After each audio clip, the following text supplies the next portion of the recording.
Smoke still rose from the broken land. The sky was dark and heavy. Filled with ash, machines lay twisted, torn, and burning. The war was over, but the silence was louder than bombs. Eli walked through the wreckage, his boots crunching over metal. And Bone, he was young, maybe 20, skinny but sharp-eyed. He wore a dusty coat and carried a bag full of tools. He wasn't a soldier, he was a scavenger. He searched broken places for things others left behind. Today, he searched alone. Deeper than he ever dared to go before, the ruins still hissed, and sparked with dying energy. Cables hung like vines, and crushed tanks lay like skeletons. Eli climbed over a wall of debris, and then he stopped. Something was lying in the rubble. It looked like a body, not human, not fully. The arm was metal, but shaped like a woman's. Her hair was silver, and her face half covered with a cracked visor. She looked old, like a forgotten statue, rusted and lifeless. But then Eli saw her fingers twitch, very slightly, but it was real. He stepped closer, slowly. The others would have called her junk, but something about her felt different. He knelt beside her and brushed ash from her face. Her one good eye flickered open. It was dim blue, almost gone. And then, in a soft, broken voice, she spoke. "Eli," she whispered. Eli froze. He hadn't said his name. He hadn't even touched her power core yet. "How do you know my name?" he asked, almost afraid, but the cyborg's eye dimmed again. And she fell silent. For a long moment, Eli just stared at her. Something inside him said, "Leave. Save yourself." But something stronger said, "Help her."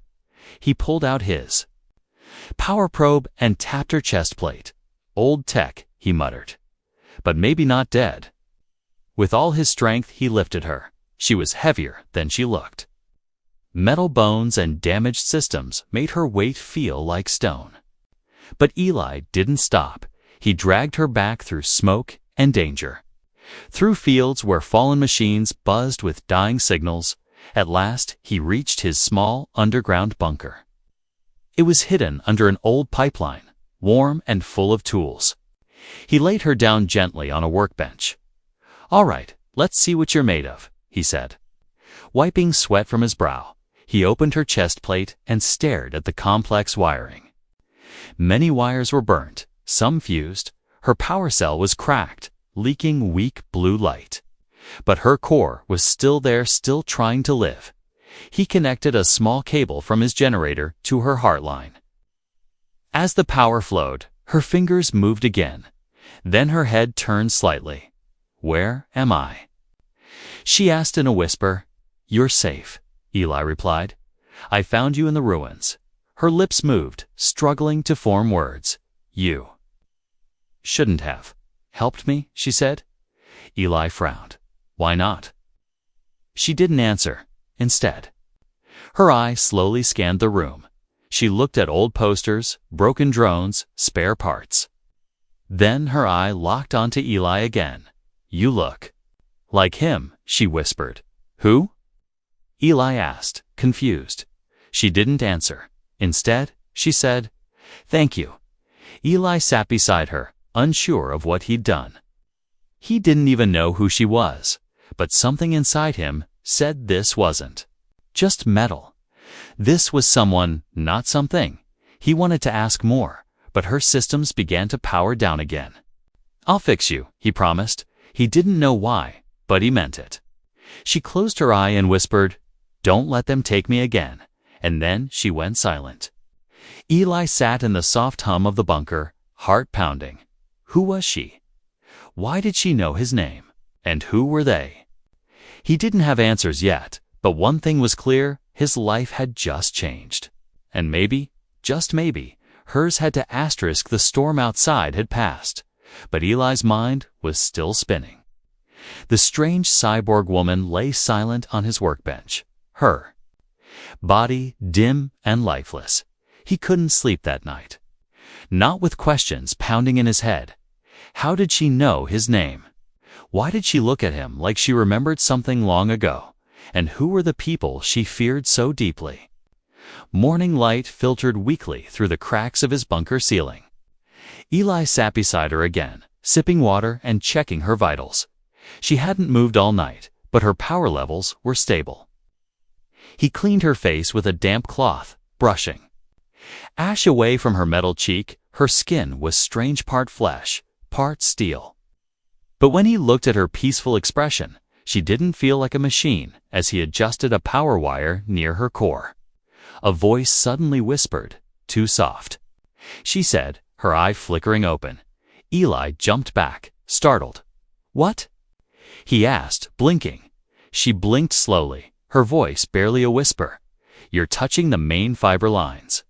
They're soft, you're awake," Eli said with a breath of relief. She turned her head slowly. Joints creaking like old wood. "I never slept." "Only waited," she replied.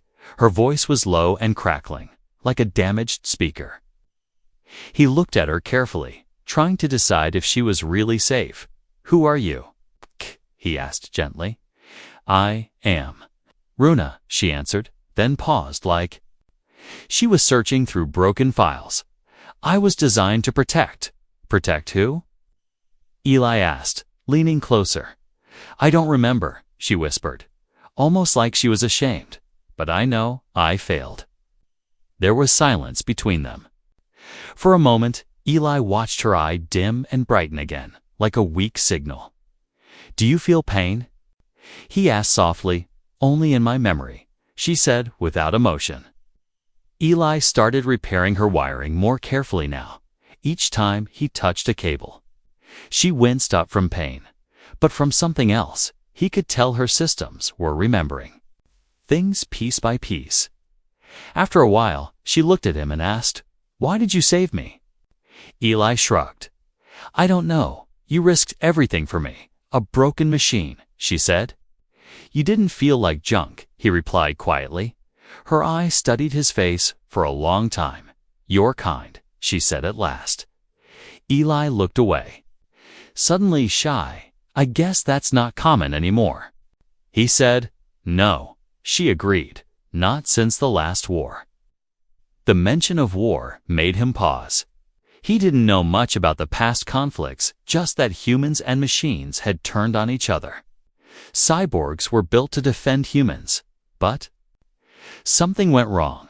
Some say they became too smart. Others say it was fear. Eli didn't care about old stories, but Runa's words felt personal later that day as he fixed her arm joint. Runa whispered again, "I used to hold someone like this, a child, yours?" Eli asked, surprised. "No," she said, voice growing distant. "But I loved him, like he was." Her eye dimmed, as if diving deep into her broken memory banks. "I remember. Small hands, laughter. He called me Nuna instead of Runa." Eli's heart skipped. He didn't know why. But that name sounded familiar, deep inside him like a whisper from childhood. "Do you think he's still alive?" Eli asked. "I hope so," she said softly. "He gave me purpose." Thunder echoed in the distance again, reminding them both the world above was still dangerous. Eli stood and walked toward the entrance of the bunker, checking sensors there. Was movement something big passing far overhead? Not human, not machine either. He returned quickly and sealed the door, heart pounding. "Someone's out there," he said. Runa's eye brightened slightly. "They're searching for me." "Who?" he asked. "I don't know. But I feel it," she whispered. "Then we'll hide you," Eli said firmly. "I don't want you hurt," she warned. "I don't leave people behind," Eli replied. Not even machines with soft voices. Runa didn't smile, but something in her eye glowed a little brighter. She had protected before, and now someone had chosen to protect her for the first time in many years. She felt something inside her core. Not electricity, not code something warmer. She didn't know it yet, but it was the start of her second life, and for Eli, it was the beginning of something far bigger than he imagined. The first time the alarm chirped, Eli thought it was a glitch. The second time, he stopped moving. A slow red light blinked near the ceiling of his bunker. Silent but angry motion sensor. Something was above them. He crept to the monitor built into the wall, wiping off a layer of dust. A distorted shape moved past the surface camera, long and quiet. Not animal, not scavenger, not human. He leaned closer, frowning. A soft voice behind him said, "They've found me." Runa sat up slowly. Her joints still weak, but smoother now after days of careful work. Her eye glowed steady blue this time, no longer flickering. She didn't look scared, just resigned. "Who?" Eli asked, whispering, "They were my creators, and now they are my hunters," she replied. Eli turned away from the screen. "Why would anyone hunt you? You're not dangerous."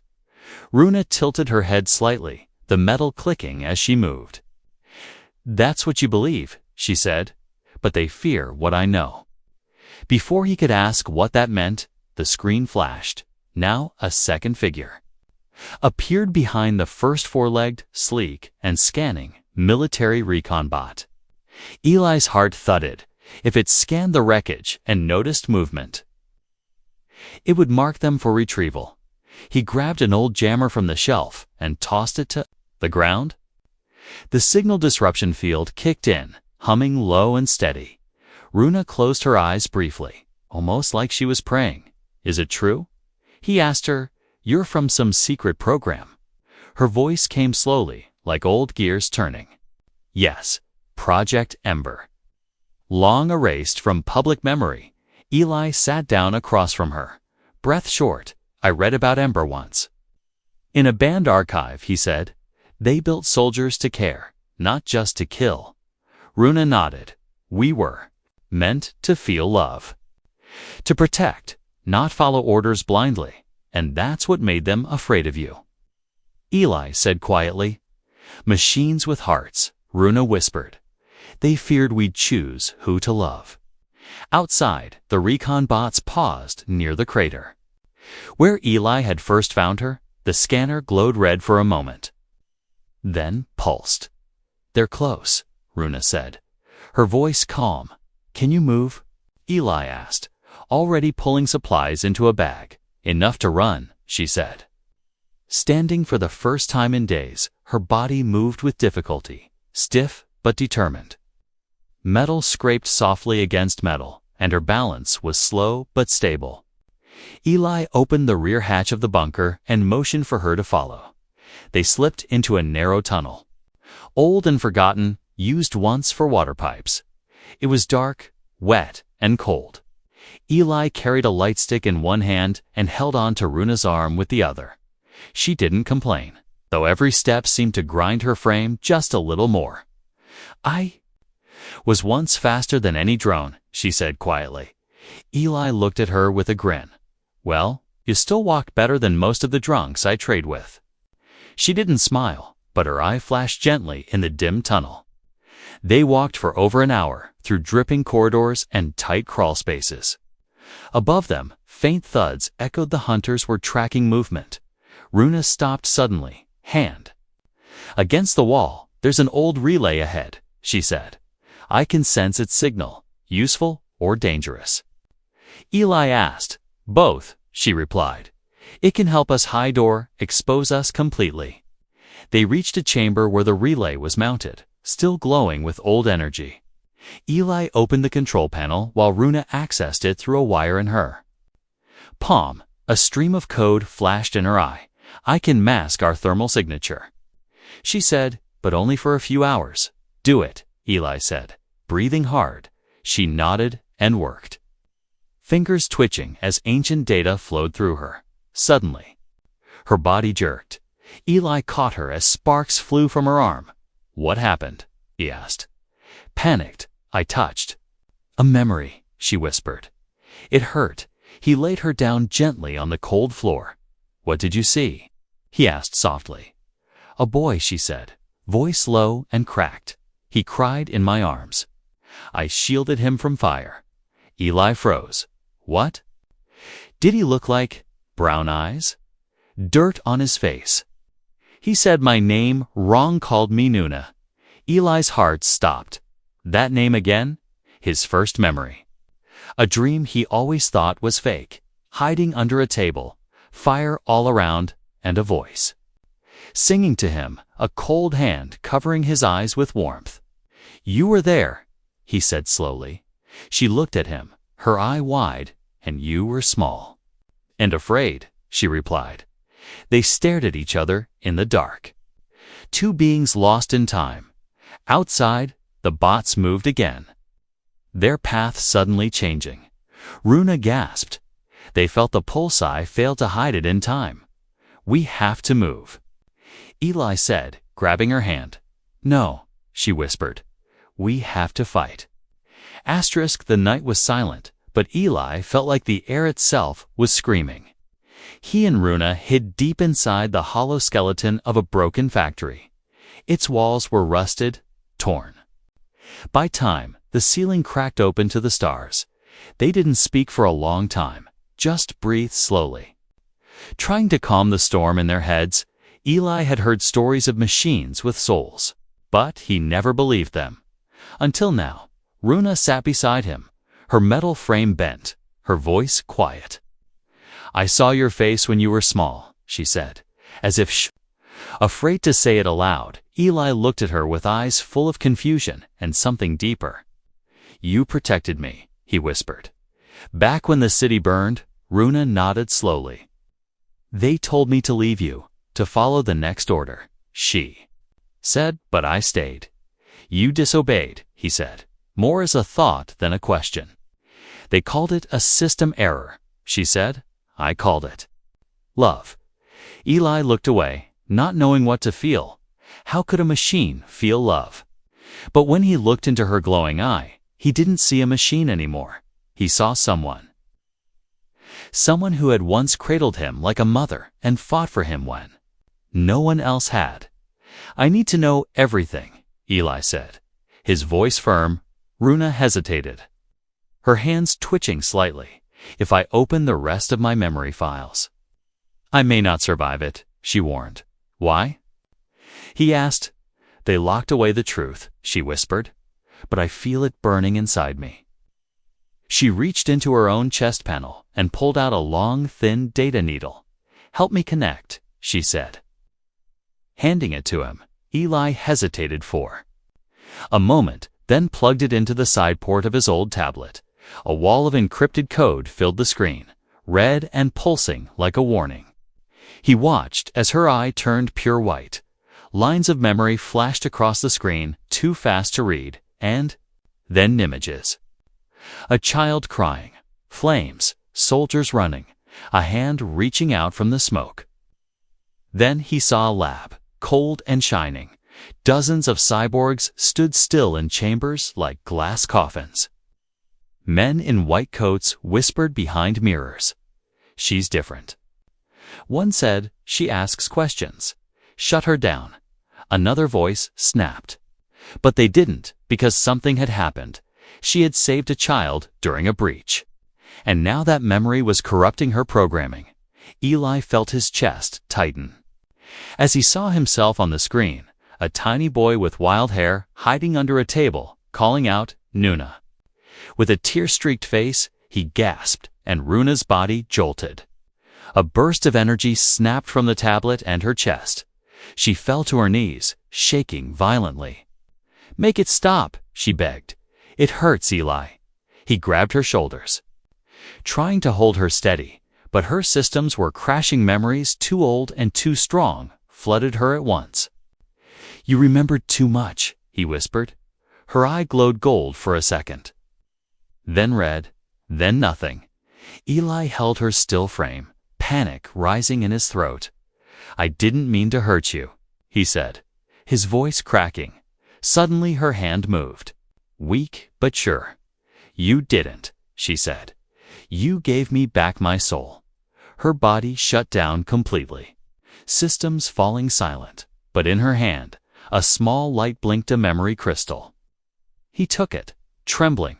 It held her real story, her locked away truth, maybe even a map of what she once was. He stood, looking down at her peaceful face. She looked like someone who had just fallen asleep after a long fight, but outside, the fight was far from over.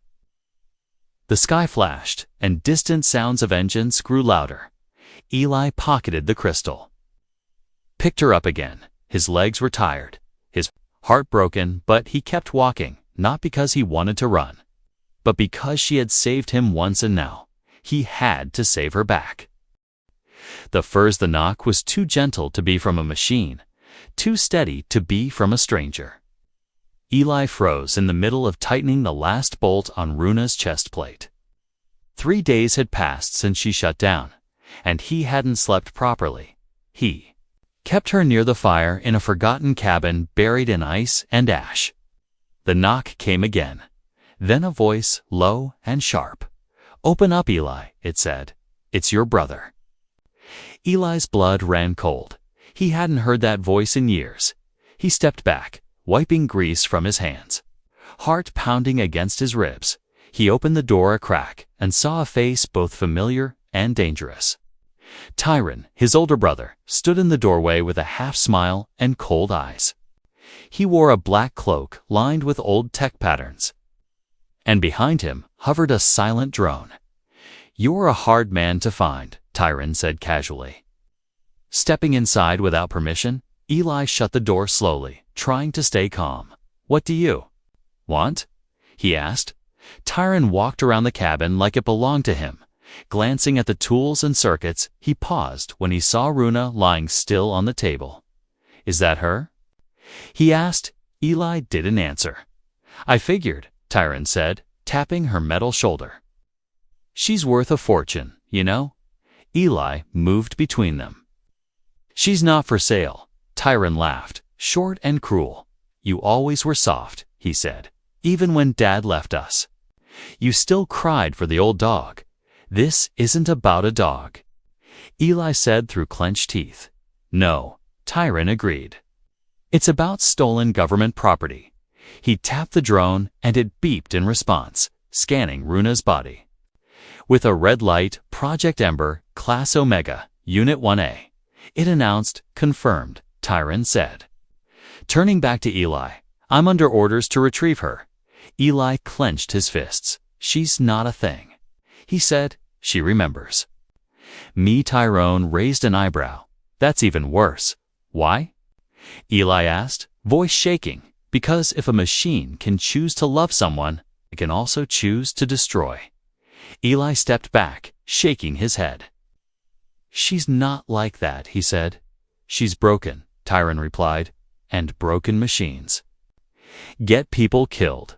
There was a pause, heavy with heat and anger. Tyron looked at his little brother and saw something new resolve. "You're protecting her?" he asked. Eli didn't blink. "I already owe her everything." Tyron's eyes turned cold. He gave a signal, and the drone aimed its laser at Runa's head. Eli moved without thinking, throwing a wrench that smashed the drone's sensor. It sparked, spun, and crashed into the floor. "You idiot!" Tyron shouted, drawing a stun pistol from his belt. "I won't let you take her," Eli growled. "Then you'll die with her," Tyron snapped, before either could act. Runa's eye lit up pure blue and bright. She sat upright slowly, her voice calm but sharp. "No one dies today." Tyron stared in shock. "She's active." Runa turned her head toward him, scanning his face. Tyron Kestrel, age 32, dismissed from military command for brutality. She said. He raised his pistol, but she was already standing. "You fear what you don't understand," she said. "Stay back," he barked. Stepping away, Eli moved beside her, shaking but firm. "We're leaving," he said. Tyron aimed at Eli instead. "Don't be stupid." Runa stepped in front of Eli like a shield. "If you fire," she said softly, "you won't survive the next 10 seconds. Tyron laughed nervously, but his hand shook. "You don't have a weapon," he said. "I don't need one," she replied. A soft hum built around her as internal energy sparked across her arms. Her body was still damaged, but something deep inside had reawakened. Tyron backed toward the door, face pale. "You're making a mistake," he hissed. "No," Eli said. "You already did." They watched him disappear into the cold outside, stumbling like a defeated wolf. Runa sat down again, power flickering slightly. "You used your energy to save me," Eli whispered. "I used it to save us," she replied. They knew Tyron would return. And next time, he wouldn't come alone. But something between them had changed. Not just memory, not just loyalty, something warmer. Eli looked at her and said softly, "You were built to protect. But I think you were meant for more." She didn't speak. But the glow in her eye was the brightest he'd ever seen. The cold wind bit through the cabin walls, but Eli didn't notice. He sat on the floor, fingers covered in black wires and cracked circuit boards. Runa lay silent again, not broken, but drained. Her final warning to Tyron had cost her the last of her backup power. Now she hovered between life and death. And Eli was running out of time. The memory crystal pulsed gently. In his hand, it held something she had given him when she shut down before. A secret, a message, maybe a final hope. But the code was locked behind layers of firewalls and forgotten protocols.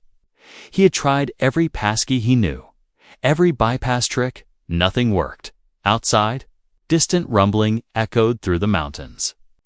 Tyron was coming back, and this time, Eli was sure he wasn't coming to talk. He only had one chance left to unlock Runa's full memory and bring her back completely, even if it burned everything else down. Eli stood up suddenly and grabbed his father's old terminal from a dusty shelf. The device was forbidden tech, a direct link to ancient military servers. He had never touched it before, but now he had no choice. He plugged in the crystal, hand shaking. The screen lit up with red warning signs and an old military seal. A voice crackled from the terminal, cold and robotic. "User not recognized." Eli ignored it and began typing, digging through code like a man on fire. His eyes burned, his heart thumped. If he made one wrong move, the system would fry the crystal along with Runa's last chance. Somewhere deep in the files, he found a broken string of data labeled Guardian Directive Override. He clicked it. A screen popped up, asking for a code. A long, blank box blinked in front of him like a question with no answer. He stared at it, lost, and then he heard a voice not from the machine, but from memory, a child's voice, high and innocent. "Nuna, if I get scared, what do I say again?" And then her reply, soft and sweet, "You say, Starlight never dies." Eli typed the phrase into the box. The screen froze, then blinked green. "Code accepted," it said. A rush of data exploded across the terminal, too fast to read, too bright to follow. He felt the room shake as the crystal pulsed once, twice, and then stopped. Behind him, Runa gasped. Eli turned and saw her eye flicker on not blue, not red but silver. She sat up slowly. No sparks, no shakes, only calm. "Eli," she said, voice smooth and clear. "I'm awake." He ran to her side, overwhelmed. "You're really here," he whispered. She touched his hand, gentle as rain. "You brought me back," she said, fully. "I used the phrase you told me as a kid," he said, smiling. Runa looked at him, something like awe in her eye. "You remembered. I never forgot." The door sensors buzzed suddenly, movement approaching, fast, multiple targets. Heat signatures Tyron's team, armored and ready. "We have to go," Eli said, grabbing the pack. "No," Runa replied, standing tall. "I'm not running anymore." Her body had changed, sleek and balanced. Armor plates now alive with light, old restrictions gone, full power restored. "You'll die if you fight them," Eli warned. She turned to him and smiled for the first time. "Not today." She stepped outside as the snow kicked up around her feet. The wind swirled and shapes appeared through the fog, soldiers with heavy rifles and cold hearts. Tyron stood in front, helmet off, face set in stone. "Well," he said, "you really woke her up." Runa's voice echoed across the snow. "I remember what you did, Tyron. I followed orders." He snapped. "You broke the only rule." "That mattered," she said. "You forgot how to care." The tension cracked like ice underfoot. Eli stood behind her, unsure if this was the end or a new beginning. And then Runa lifted her hand, palm glowing with ancient tech. She didn't fire, not yet. She waited, giving them a chance, but no one lowered their weapon. So she whispered one last code and stepped forward. The battle hadn't started yet, but something deeper had already begun to change. Asterisk. The sky didn't scream. It held its breath. Snow floated gently from above, as if the world had paused to witness what was about to unfold. Runa stood between Eli and an army, unarmed but more dangerous than ever before. Her silver eye glowed like a star refusing to fade. Tyron raised his hand, but it shook. The soldiers around him looked unsure, now uncertain whether to follow or flee. They had never seen a cyborg move like her, stand like her, look alive like her. She didn't look like a weapon anymore. She looked like something that had found its reason to exist. "Stand down," Tyron ordered. Voice louder than his courage, Runa took a step forward, and her footsteps didn't crush the snow, they melted it. "I gave everything to protect a child once," she said, her voice calm and strong.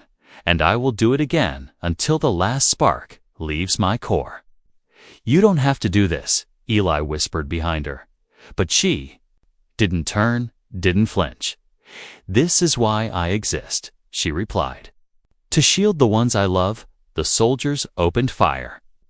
But the light around Runa twisted. A radiant shield burst from her chest, wrapping around her and Eli like a wall of fire and memory. Bullets turned to dust before they could touch her skin. Her body moved like liquid steel, luggant, powerful, unstoppable. She stepped into the storm of bullets and began to glow from within. Eli watched in awe, unable to move.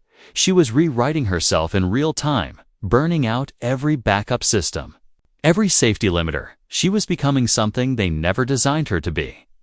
Not a machine, not a weapon, something more. She reached Tyron in seconds, standing only inches from him. He pointed the weapon at her heart, hand trembling.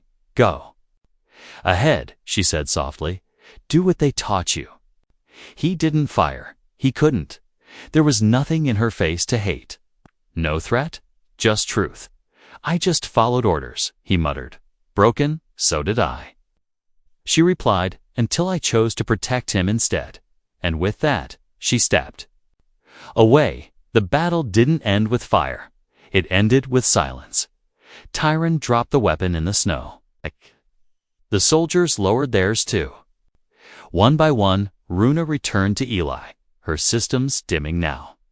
She had pushed too far, given too much. He caught her as she fell, holding her close. "You don't get to leave me," he whispered, voice shaking. "I'm not leaving," she said. Smiling faintly, "I'm changing." She opened her hand, revealing a second memory, crystal brighter, pulsing, alive. "I recorded everything," she said, "so others will know that machines can choose love too." Eli pressed it gently into her reader, eyes full of tears. "But what about you?" he asked. "I'll sleep," she said, "but not forever." He nodded, holding her tighter. "I'll build something better." He promised a world where you're not hunted, not feared. "I believe you," she whispered. And then she closed her eye for the last time. Years passed, but Eli never left the mountain. He became something new, a protector of the forgotten. He repaired old machines, taught people to see souls where they only saw screws and wires. And in the heart of his lab, sealed in crystal light, Runa's memory waited until one day, as a child entered his lab and touched the glowing crystal. A voice echoed from deep within, "Starlight never dies." And slowly, gently, her silver eye opened again.